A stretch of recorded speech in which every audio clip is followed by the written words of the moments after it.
కావున అప్పుడు అమరావతిలోనే రాజధాని కావాలనే ఉద్దేశంతోనే అక్కడ పెట్టడం జరిగింది. మోడీ కూడా శంకుస్థాపన చేశారు.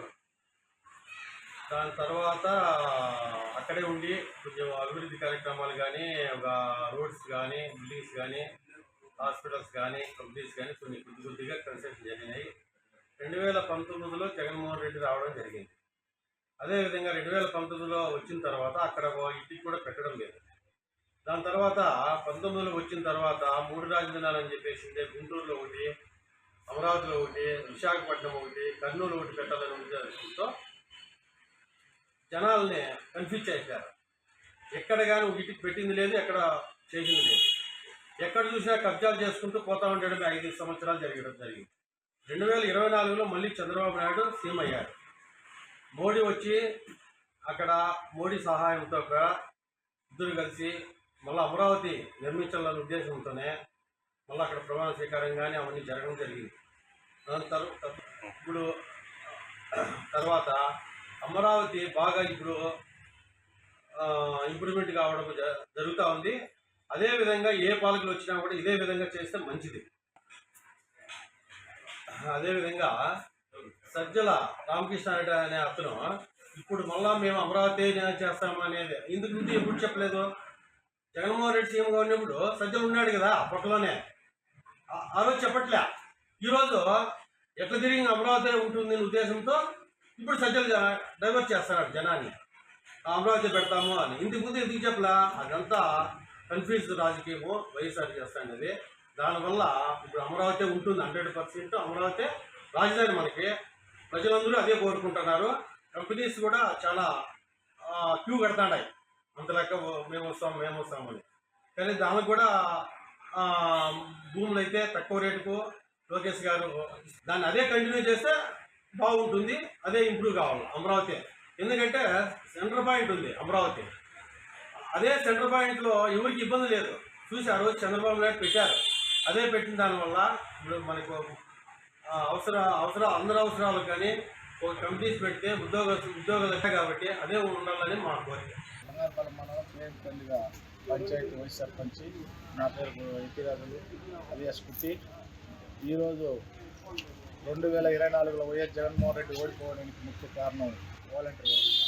ఎలా వాలంటీర్ వ్యవస్థ అని కావచ్చు, అదే జగన్మోహన్ రెడ్డి వాలంటీర్ పెట్టినారే కానీ వాలంటీర్ వ్యవస్థ వల్లనే జగన్మోహన్ రెడ్డి ఓడిపోయినారు. ఏ పథకం కానీ, ఏ ఒక బిల్ కార్డు కానీ, ఒక ఆరోగ్యశ్రీ కార్డు కానీ, అతనికి ఒక పింఛన్ కానీ కార్యకర్త ద్వారా, ఆ సర్పంచ్ ద్వారా, ఆ ఎంపీటీస్ ద్వారా చేసి ఉంటే రేపు పోయి వాళ్ళు ఓట్లు అడిగితే వేసేదానికి ఉండేది.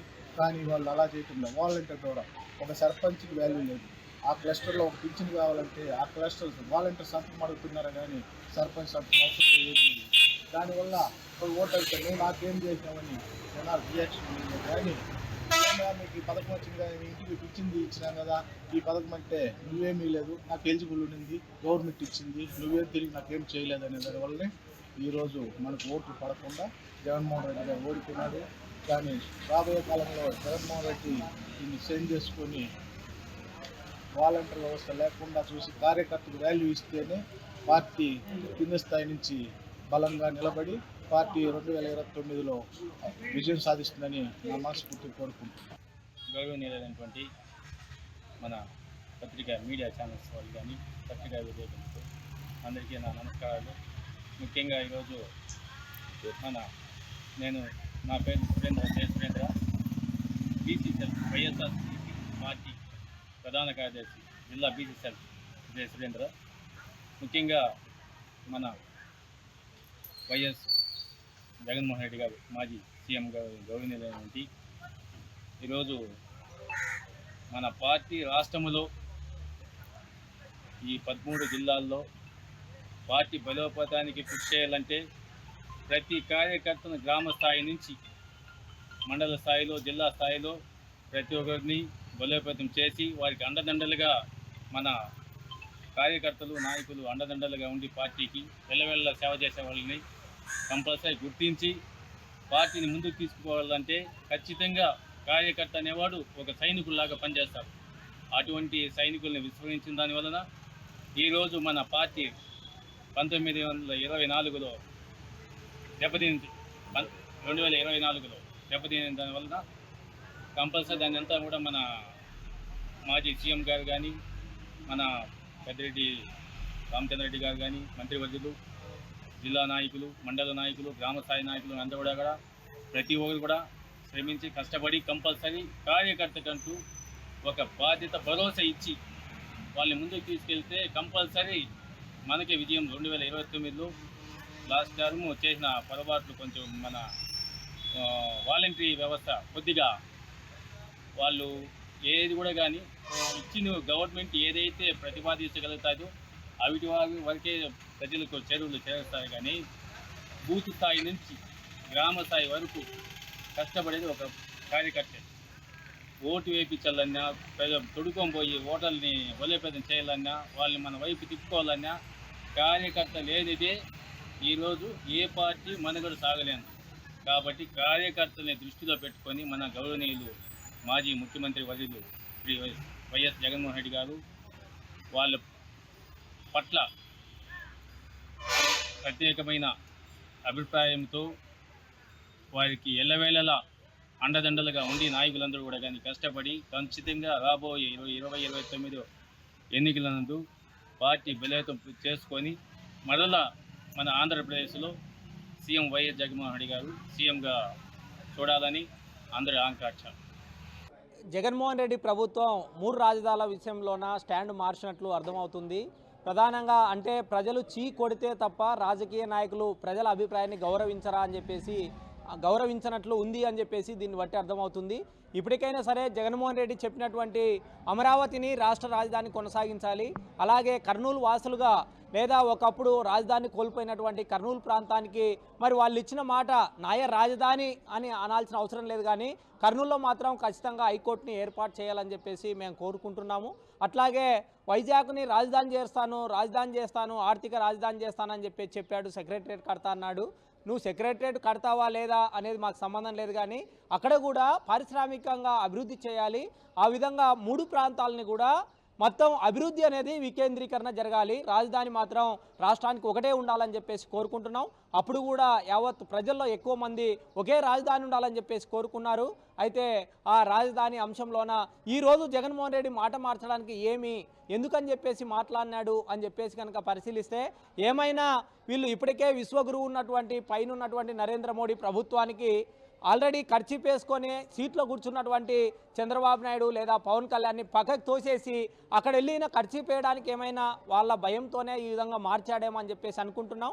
ఏదేమైనా ప్రతిపక్షంలో ఉన్నప్పుడు ఏదైతే హామీలు ఇస్తున్నాయో రాజకీయ పార్టీలు అధికారంలో ఉన్నప్పుడు కూడా వాటిని గుర్తుపెట్టుకొని వాటి మీదనే నిలబడి ఉండాలి. అప్పుడే ప్రజలు విశ్వసిస్తారు. ఆ విధంగా కాకుండా ప్రతిపక్షంలో ఉన్నప్పుడు ఏది పడితే అది హామీ ఇచ్చేసి అధికారంలోకి వచ్చినాక మాటలు మారిస్తే మాత్రం గతంలో చంద్రబాబు నాయుడిని ఎట్లయితే చీకొట్టి మళ్ళీ జగన్కి ఓటేశారో, మళ్ళీ జగన్కి చీకొట్టి ఇప్పుడు కూటమి ప్రభుత్వానికి ఓటేశారో, మళ్ళీ ఇప్పుడు కూడా ఈ కూటమి ప్రభుత్వం కూడా గతంలో అంటే ఏదైతే వాళ్ళు ప్రతిపక్షంలో ఉన్నప్పుడు ఏ మాట ఇచ్చారో అదే మాట మీద ఉంటే వాళ్ళు ఇచ్చిన మాటలు నెరవేరిస్తే కొనసాగుతారు. లేదంటే జగన్ పట్టిన గతే కూటమికి కూడా పడుతుంది. ఏదేమైనా ఒకే రాజధాని అని ఒప్పుకోవడం వైసీపీ దాన్ని ఆహ్వానిస్తున్నాం. కానీ కర్నూలుకు మాత్రం తప్పకుండా కర్నూలులో వాళ్ళ హైకోర్టు పైన వాళ్ళ స్టాండ్ ఏదో కూడా వైసీపీ వెంటనే ప్రకటించాలని చెప్పేసి మేము డిమాండ్ చేస్తున్నాం సార్. మరి రాజధాని విషయం మాట కాకుండా వేరే చెప్పారు. మేము ప్రజల సైడ్ నుంచి కోరుతున్నాము. మరి సజ్జలో వస్తే 3 రాజధానులు ఏర్పాటు చేస్తారా, ఒక రాజధానినే కంటిన్యూ చేస్తారా, ప్రజలకు మరి రాజధానిని అందుబాటులోకి తెస్తారనేటువంటిది మరి నేను ప్రశ్నిస్తున్నాము. మరి ఏ రకంగా 3 రాజధానులు చేస్తే చిన్న నాయకులు సైతము రాజధానికి వెళ్ళి పని చేసుకునేటువంటి పరిస్థితి కల్పిస్తారా లేదా అనేటువంటిది డౌట్. ఇప్పుడు ఈ రోజున మరి రాజధాని విషయంలో క్లారిటీ అయితే ఇవ్వలేదు ఆయన. ఆ క్లారిటీ ఇవ్వాలనేటువంటిది కూడా మా క్లారిటీ ఇచ్చిన తర్వాత మరి జగన్ గురించి మీ పార్టీ అధికారంలోకి వస్తుందా లేదనేది తెలియచేయండి. ఫస్ట్ రాజధానికి క్షుణ్ణమైనటువంటి నిర్ణయం తీసుకొని మాట్లాడాలని పెద్ద తరపున కోరుతూ ఉన్నాము. ఆంధ్రప్రదేశ్ రాష్ట్ర ప్రభుత్వం అదేవిధంగా గత ప్రభుత్వం ఈ రాష్ట్రానికి ఆంధ్రప్రదేశ్ రాష్ట్రానికి రాజధాని ఏదని ప్రజలు అదేవిధంగా దేశవ్యాప్తంగా కూడా ఆంధ్రప్రదేశ్ రాష్ట్రానికి రాజధాని ఎక్కడుందని చెప్పి అనుకున్న పరిస్థితిలో గత రాష్ట్ర విభజన అనంతరము అమరావతి అని చెప్పి అనుకోవడం జరిగింది. కానీ 2014 ఎలక్షన్లో రావడం, అదే 2019 ఎలక్షన్లో వైసీపీ గవర్నమెంట్ రావడం, వెంటనే అమరావతి కాదు రాజధాని, 3 రాజధానులు అని చెప్పి వైసీపీ గవర్నమెంట్ చెప్పడం, ఇప్పుడేమో మళ్ళీ టీడీపీ గవర్నమెంట్ వచ్చిన తర్వాత అమరావతి రాజధాని అని చెప్పి చెప్పడం జరిగింది. ఏదైతే ఫస్ట్ ఏదైతే అనుకున్నారో అమరావతి రాజధాని అదే ఉండే విధంగా ఏ ప్రభుత్వం వచ్చినప్పటికీ, ఏ ప్రభుత్వం మారినప్పటికీ ఆ రాజధాని అనేది ఒక అభివృద్ధి చెందే విధంగా ఈ ప్రభుత్వాలు చర్యలు చేపట్టాలని చెప్పి ఈ మధ్యకాలంలో కూడా మరి సజ్జల రామకృష్ణారెడ్డి గారు ఒక ప్రకటన చేశారు. మేము అధికారంలోకి వస్తే అమరావతిలో కాదు, మళ్ళీ గుంటూరు విజయవాడ మధ్యలో రాజధాని పెడతామని చెప్పి ఒక ప్రకటన చెప్పారు. కానీ ఇలా రాజధానులు మార్చుకుంటూ పోతే మనకు రాజధాని లేకుండానే చేసే పరిస్థితి వాళ్ళ రాజకీయ నాయకులు ఎత్తుగడవలు వేస్తున్నారు. వాళ్ళ స్వభావాల కోసం, వాళ్ళ లాభాల కోసం ఇవాళ మన రాజధాని లేకుండా చేయడం అనేది చాలా దారుణమైన పరిస్థితి. ఈరోజు టీడీపీ ఉన్నా, రేపొద్దున వైసీపీ ఉన్నా, రేపొద్దున ఇంకో పార్టీ ఉన్నా కూడా, ప్రభుత్వాలు ఉన్నా కూడా రాజధాని అనేది ఒక పద్ధతిగా ఒక ఎన్నుకునేటువంటి రాజధానిని వెంటనే దానికి సంబంధించి అభివృద్ధి కోసం పాటుపడాలి తప్ప ఇట్లా ప్రకటన చేసుకుంటా ప్రజల మధ్యలో అయోమయ విధంగా చేసే విధంగా చేయకూడదని చెప్పి నాకుండే ఉద్దేశం. కాబట్టి అమరావతి రాజధాని ఉండాలి. ఏ ప్రభుత్వం వచ్చినా, ఏ ప్రభుత్వం రాకపోయినా, అదేవిధంగా భవిష్యత్తులో ఏ ప్రభుత్వం వచ్చినా కూడా అమరావతి అడ్డగాని రాజధాని ఉండాలని చెప్పి నాకుండే అభిప్రాయం. సజ్జల రామకృష్ణారెడ్డి గారు కానీ ఇంకెవరైనా కానీ రాజధాని అమరావతిలో ఉండడం అనేది హర్షించదగ్గ విషయం. ఇది రాష్ట్ర ప్రజల యొక్క అభిప్రాయము. ఎందుకంటే నాయకుల మాటలు కాదు, స్వచ్ఛందంగా అమరావతి రాజధాని ఉండాలని అక్కడ చేసిన పోరాటాలే నిదర్శనం. ఈరోజు వారందరూ కూడా వేల ఎకరాలు ఇచ్చి లక్షలాది మంది రోడ్ల మీదకి వచ్చి దాదాపు 2 నుంచి 3 సంవత్సరాలు జగన్ ప్రభుత్వంలో పోరాటాలు చేసి తర్వాత పార్టీ మారిన తర్వాత, తెలుగుదేశం పార్టీ వచ్చిన తర్వాత తిరిగి రాజధాని కొనసాగుతుందని ముఖ్యమంత్రి గారు చెప్పడం జరిగింది. ఏది ఏమైనా రాజధాని అమరావతి అనేది హర్షించదగ్గ విషయం. మరి సజ్జల రామకృష్ణారెడ్డి గారు ఎందుకు చెప్తున్నారంటే, కింద పన్నాక నొప్పి తగిలిన తర్వాత దాని బాధ తెలుస్తుంది అన్నట్టు, వారు ఓడిపోయిన తర్వాత ప్రతిపక్షంలోకి వచ్చిన తర్వాత రాజధాని గురించి బాగా అవగాహన వచ్చినట్టుంది. ఇప్పటికైనా వారు ఆ మాట చెప్పినందుకు నేను వారికి కంగ్రాచులేషన్ చెప్తా ఉన్నాను. ఎందుకంటే మళ్ళీ మేము అధికారంలోకి వచ్చినాక 3-6 అనకుండా ఒకే రాజధాని ఉంటుంది అనడం కూడా మంచిదే. ఆ తర్వాత అధికారం జగన్మోహన్ రెడ్డి వస్తుందా, మళ్ళీ చంద్రబాబు వస్తా అనేది ప్రజల అభిష్టం మేరకు జరుగుతుంది. కాబట్టి నాయకులు ఎవరు ఏమనుకున్నా జరగదు. రేపు 2029లో జరగబోయే ఎన్నికలలో ప్రజాభిప్రాయమే శిరోధార్యము. ఏ ప్రభుత్వం అయితే ప్రజలకు మంచి చేస్తుందో ఆ ప్రభుత్వాన్ని తిరిగి మళ్ళీ ప్రజలు పట్టం కడతారు. ఇటీవల మరోమారు ఆంధ్రప్రదేశ్ రాష్ట్రంలో రాజకీయాలు రాజధాని చుట్టూ తిరుగుతున్నటువంటి పరిస్థితి లోగడ గత ప్రభుత్వం వచ్చేసి ఏదైతే వైఎస్ఆర్సీపీ ప్రభుత్వము 3 రాజధానుల మా విధానము 3 రాజధానులు అని చెప్పేసి చెప్పడం జరిగింది. అధికారం కోల్పోయిన వెంటనే మళ్ళీ ప్లేట్ ఫిరాయించి మేము కూడా ఇక్కడే రాజధాని అమరావతి, గుంటూరు, విజయవాడ మధ్యలో మేము డెవలప్ చేస్తామని చెప్పేసి ప్లేట్ ఫిరాయించి మాట్లాడుతున్నటువంటి పరిస్థితి. అసలు ఒక రాజకీయ పార్టీకి నిర్దిష్టమైనటువంటి స్పష్టమైనటువంటి వైఖరి విధానము ఉంటుందా లేదా అంటే, అధికారం కోల్పోయిన వెంటనే మళ్ళీ వచ్చేసి మాట మార్చడం అనేది ఇది కరెక్ట్ కాదు.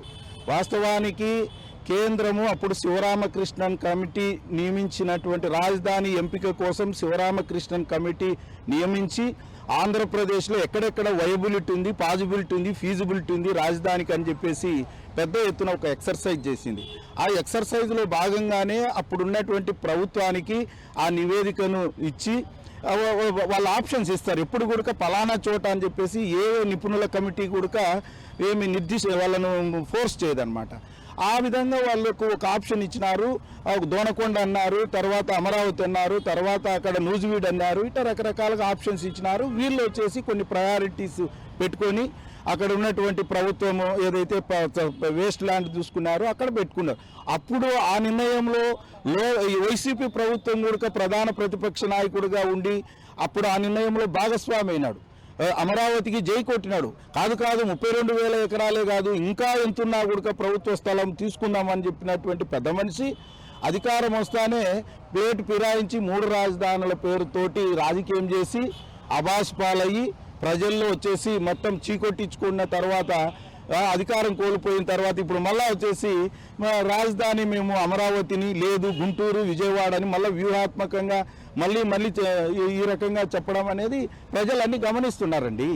రాజకీయ పార్టీ నిర్వహణను తీరును, రాజకీయ పార్టీ విధానాలను, రాజకీయ పార్టీ యొక్క సిద్ధాంతాలను, భావజాలాలను, ఆలోచన విధానాలను ప్రతి ఒక్కరూ కూడా పౌరులు చైతన్యవంతులైనారు. పౌరులు వచ్చేసి ఇంకా అనామక స్థితిలో లేరు.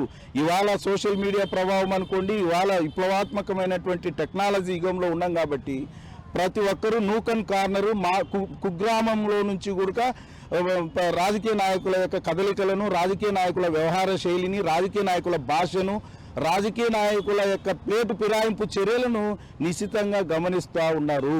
అందుకోసమే మేము చెప్తున్నాము, ఏదైనా ఒక నిర్ణయాన్ని, ఒక విధానాన్ని ప్రకటించాలనుకునేటప్పుడు పెద్ద ఎత్తున చర్చించి ఒక నిర్ణయానికి సుస్థిరంగా నిలబడాల. ఒక నిర్ణయం వచ్చేసి చీటికి మాటికి నిర్ణయాలు మార్చుకుండే పార్టీ అది పార్టీనే కదా.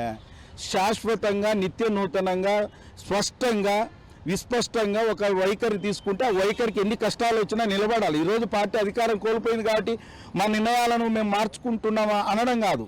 కాబట్టి ప్రజలు అన్ని గమనిస్తూ ఉన్నారు. ప్రజలు కర్రు కాసి వాతలు పెట్టడం ఖాయం. ఖచ్చితంగా ఇలాంటి పార్టీలను, ఇలాంటి నాయకులను ప్రజలు ఎంతో మందిని చూసినారు. ఇప్పుడు రేపు రాబోయే రోజుల్లో కూడా ప్రజలు మరొకసారి మభ్యపెట్టి ఇదే మేము కూడా ఇక్కడే డెవలప్ చేస్తాం రాజధాని అని చెప్పే ప్రయత్నం చేస్తున్నారే తప్ప వీళ్ళకు మనసులో నిజంగా వీళ్ళ పార్టీ అంతర్గతంగా చర్చించుకున్నారా? పార్టీ శ్రేణులతోటి ఈ విషయంగా మాట్లాడినారా? పార్టీ అధినాయకుడి యొక్క మనోగతం ఏంటో పోనీ సజ్జల రామకృష్ణారెడ్డి ఏమన్నా ఆవిష్కరించినాడా? అతనికి తెలిసే ఈ ప్రకటన చేసినాడా సజ్జల రామకృష్ణారెడ్డి? అంటే చాలా అనుమానాస్పదంగా ఉంది.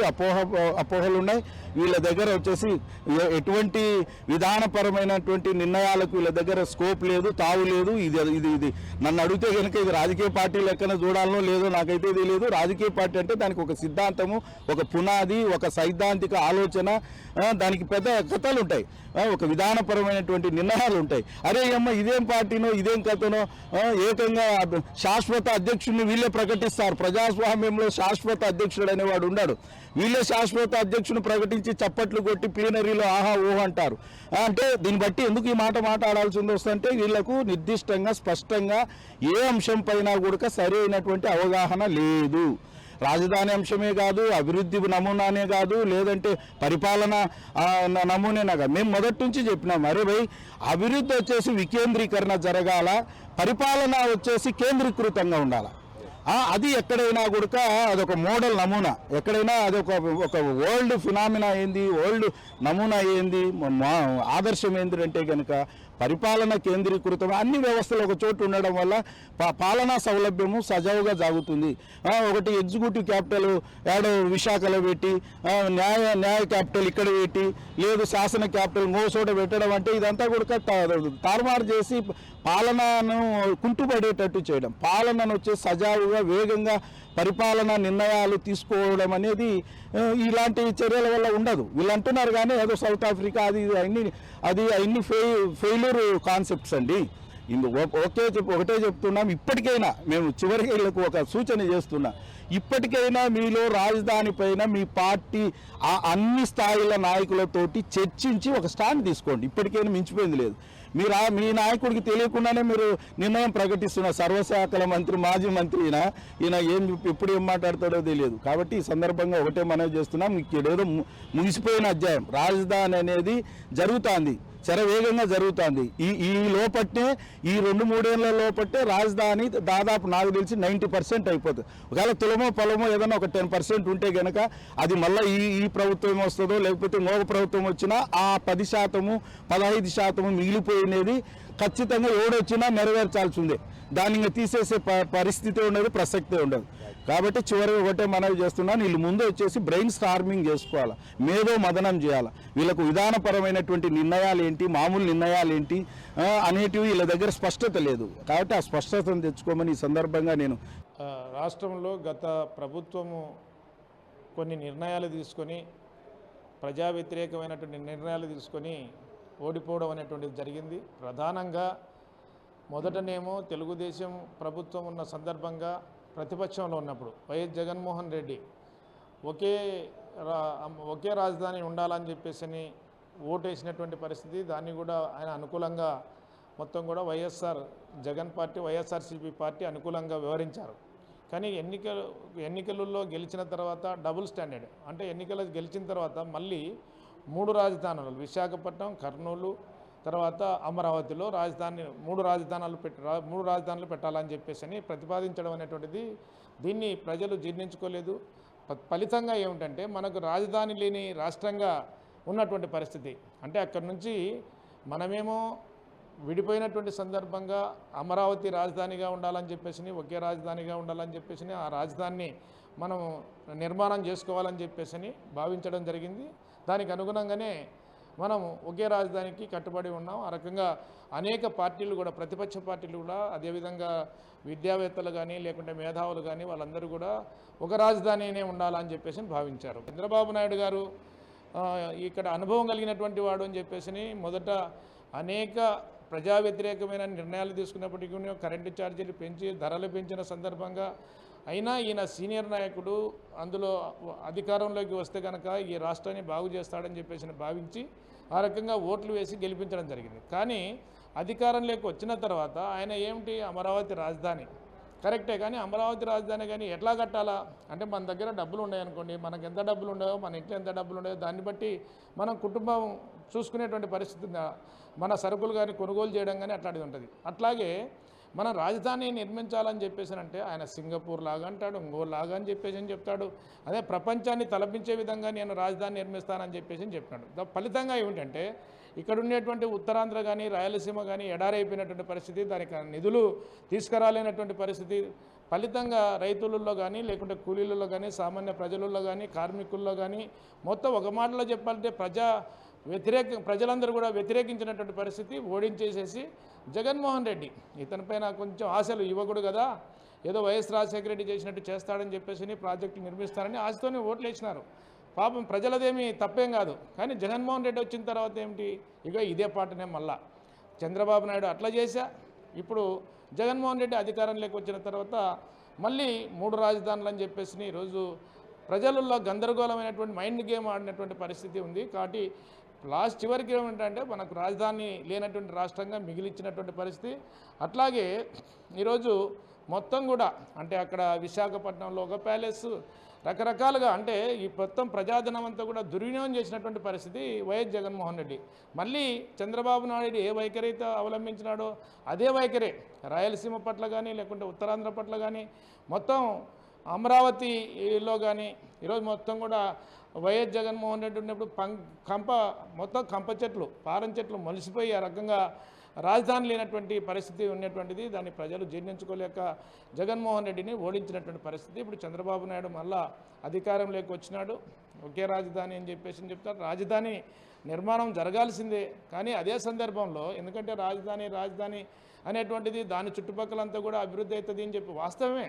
కానీ కొంత అభివృద్ధి కావడం అనేటువంటిది, కొన్ని ఫెసిలిటీస్ వస్తాయి, తద్వారా కొంత అభివృద్ధి అవుతుంది. ఆ ప్రాంతం అంతా కూడా అభివృద్ధి కావడానికి అవకాశం ఉంది. ఓడిపోయిన తర్వాత ఎందుకు 3 రాజధానులు ఉండాలని చెప్పినటువంటి సజ్జల రామకృష్ణారెడ్డి లేదు, ఇప్పుడు మేము ఒకటే రాజధాని మేము కూడా చెప్పాము అని చెప్పేసినట్టుది, లేక ఉండాలని చెప్పేసి చెప్పడం అనేటువంటిది ఇది ప్రజలను పక్కదారి పట్టించడం తప్ప మరొకటి కాదు. అట్లా ప్రజలతోని మైండ్ గేమ్ ఆడుకోవడం తప్ప మరొకటి కాదు. ఎందుకంటే గతంలో ఓడించినారు, ఆ రకంగా ఆయనను చీకొట్టినారు, ఆ పార్టీని చీకొట్టినటువంటి పరిస్థితి. కాబట్టి మళ్ళీ ఇప్పుడు ఆ రాగం ఎత్తుకున్నారు. ఇది ఎవరు కూడా ప్రజలు హర్షించరు దీన్ని.